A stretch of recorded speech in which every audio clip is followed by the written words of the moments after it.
Alors, il faut aussi leur permettre aux commerçants de faire ce qu'ils veulent, de s'adapter à leur clientèle. Magasiner un samedi soir ou même tard le dimanche, ce sera bientôt possible car Québec élargit officiellement son projet pilote pour prolonger les heures d'ouverture des commerces non alimentaires. Présentement, comme nouveau ministre, je gère 91 demandes d'exception par année avec des zones touristiques, Gatineau qui veut ouvrir plus longtemps pour s'harmoniser à Ottawa. Là, maintenant, on dit OK, là, on déréglemente. Le Québec est l'un des seuls endroits en Amérique du Nord où les heures d'ouverture sont strictement encadrées. Actuellement, les commerces doivent fermer à 17 h les samedis et dimanches. Pour moderniser tout ça, Québec a lancé en octobre dernier un projet pilote d'1 an.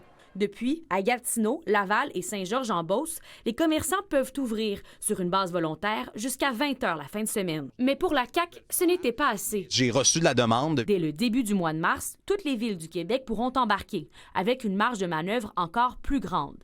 Les commerces pourront ouvrir de 6 h à 21 h du lundi au dimanche. C'est de la déréglementation, c'est de pouvoir permettre aux entreprises de décider ce qui est le mieux pour eux. Par exemple, une quincaillerie qui veut offrir aux gens de démarrer leurs travaux plus tôt, de pouvoir le faire. Et s'il y en a bien un qui se réjouit de l'élargissement de ce projet pilote, c'est Andrew Lotfi, le propriétaire du 10-30 et du Royal Mount. C'est une très bonne nouvelle. Ça fait une éternité qu'on demande. Quand on a, mettons, un centre commercial qui a énormément d'offres de restaurants, ils ont le droit de rester ouverts. Mais le problème, c'est on sort les clients du centre d'achat, de les boutiques, finalement, à 17 h. Ils s'en vont, ils quittent, puis à l'heure du souper, on leur demande de revenir à la propriété. Il ne reste aucune clientèle. Le Conseil québécois du commerce de détail émet toutefois certaines réserves. Ce projet pilote a été mis en place le 5 octobre dernier. Donc, il était encore un peu tôt pour être capable d'avoir de l'information sur ce qui s'est passé par rapport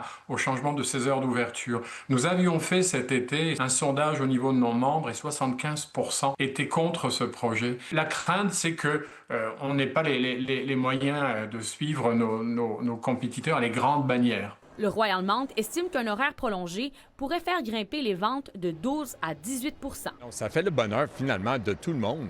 Anne-Sophie Jobin, TVA Nouvelles, à Montréal.